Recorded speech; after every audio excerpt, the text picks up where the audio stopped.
ခဲ့တယ်ကျမအဲ့ဒီအရာတွေကိုအေးစစ်စစ်ကြော်လွှားနိုင်တယ်ဝိုင်းပွဲရပေးတဲ့အင်အားပါဝါဖြစ်နေလို့ပါပဲအဲ့တော့ဒီနေ့လေဒီနေ့အထိအဲ့ဒီကပေးတဲ့အင်အားပါဝါအပြည့်နဲ့ကျမကလူသားတစ်ယောက်ဖြစ်နေပါပြီမင်္ဂလာပါ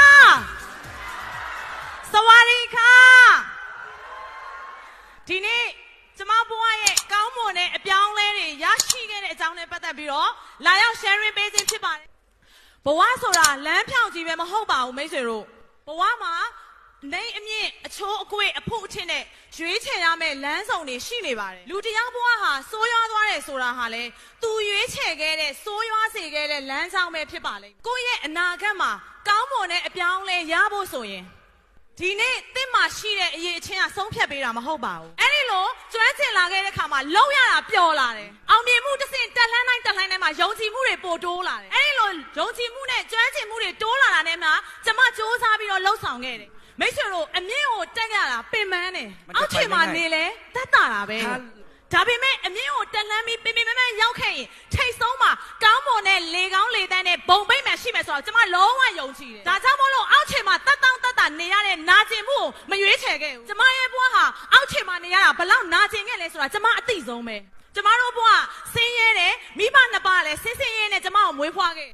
အဖေကအလုပ်ကျန်းလုပ်ပြီးကျမတို့ကိုပညာတတ်အောင်သင်ပေးခဲ့တယ်တခါတလေအဖေရဲ့လုံအားကမလောက်လို့စားဝတ်နေရင်မပြေလည်ခဲ့ဘူးတခါတလေတနေ့လုံးနေမှာထမင်းတစ်နက်လောက်ပဲစားခဲ့ရတဲ့နေ့တွေရှိတယ်တခါတလေကိုထမင်းစားရပေမဲ့ကိုအမေထမင်းရေတောက်နေတယ်ဆိုတာသိတယ်ဒါပေမဲ့ကျမဘလို့မှမတတ်နိုင်ခဲ့ဘူးကျမတို့ဘဝဆင်းရဲခဲ့တဲ့အတွက်အဖေနဲ့မေကိုငါပညာတတ်ခဲ့ရင်ပြန်လဲစောင့်ရှောက်မယ်ဆိုတဲ့စိတ်ပဲရှိခဲ့တယ်ကျမတို့နေစရာအိမ်မရှိခဲ့လို့ငါဖို့တော့အိမ်လားကမတတ်နိုင်ခဲ့လို့ကားကိုတော့မှတော့နေခဲ့ရတယ်အဲဒီလိုနေရတဲ့နေ့တိုင်းမှာကျမမိဘကိုငါလုံးဝစောင့်ရှောက်မယ်ငါလုံးဝပြန်လဲစောင့်ရှောက်မယ်ဒီလိုဆင်းရဲတဲ့ဘဝကိုငါမုန်းနေပြီဆိုတဲ့စိတ်တွေဖြစ်ပေါ်ခဲ့တယ်ဒါကြောင့်ကျမ10တန်းအောင်ပြီးတဲ့အချိန်မှာကျမအထက်တန်းပြီးတာနဲ့ကျမစပွဲတို့အလုံးဝင်လုပ်ပြီးမိဘကိုပြန်လဲစောင့်ရှောက်ခဲ့ဒါပေမဲ့စပွဲတို့လုပ်တဲ့အချိန်မှာသူများတွေအစားကောင်းအတောက်ကောင်းစားနေတာကိုတွေ့တိုင်းကျမမိဘကိုဝယ်ကြွေးချင်တယ်ဒါပေမဲ့ကျမမှရတဲ့လစာမလောက်ခဲ့ဘူးဒါပေမဲ့အဲ့ဒီအချိန်မှာကျမပုံမပြီးမိဘကိုစောင့်ရှောက်ချင်လို့ကျမမောင်လေးကိုပကံဆေးဖို့အတွက်အဲ့ဒီ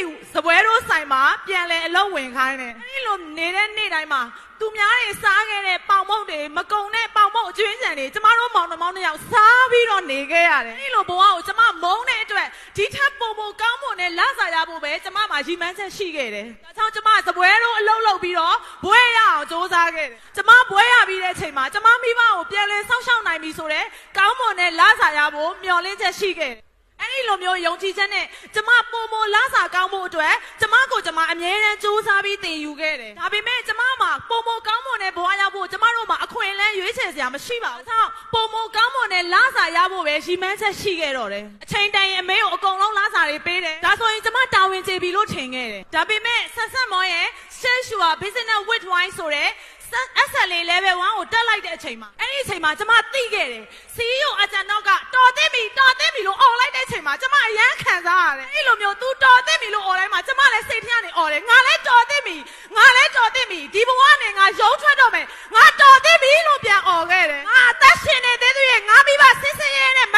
သေးစေရဘူးဆိုတဲ့စိတ်လုံးဝဆုံးဖြတ်ချက်ချခဲ့ကြောင့်အဲ့ဒီဝိုင်းပွဲတင်တန်းမှာကျမဟာတရားရခိုင်တော့အင်အားပါဝါတွေရပြီးလုံးဝပြောင်းလဲတဲ့လူသစ်တစ်ယောက်ဖြစ်သွားခဲ့ပါတယ်အဲ့ဒီရခဲ့တဲ့အင်အားပါဝါတွေနဲ့ကျမလှုပ်ဆောင်တယ်မယံမနာလှုပ်ဆောင်တယ်အဲ့ဒီမှာကျမကိုလောင်ပြောင်နဲ့လှုပ်ဆောင်တဲ့အချိန်တိုင်းမှာစကားသံတွေရှိတယ်ကျမတို့တိုက်ခိုက်နေတဲ့လူတွေရှိတယ်ကျမတို့ဖျက်ချီနေတဲ့ထုတ်ကုန်တွေကိုစော်ကားပုတ်ခတ်နေတဲ့လူတွေရှိတယ်ကျမလုပ်နေတဲ့လုပ်ငန်းကိုမကောင်းတဲ့လူတစ်ယောက်လိုမျိုးအပြောခံရတဲ့တိုက်ခိုက်မှုတွေမြောက်များစွာရှိခဲ့တယ်ဒါပေမဲ့ကျမအဲ့ဒီအရာတွေကိုအေးစစ်စစ်ကြော်လွှားနိုင်တယ်ဝိုင်းပွဲရပေးတဲ့အင်အားပါဝါဖြစ်နေလို့ပါပဲဒါကြောင့်ဒီနေ့အထိအဲ့ဒီကပေးတဲ့အင်အားပါဝါအပြည့်နဲ့ကျမကလူသားတစ်ယောက်ဖြစ်နေပါပြီ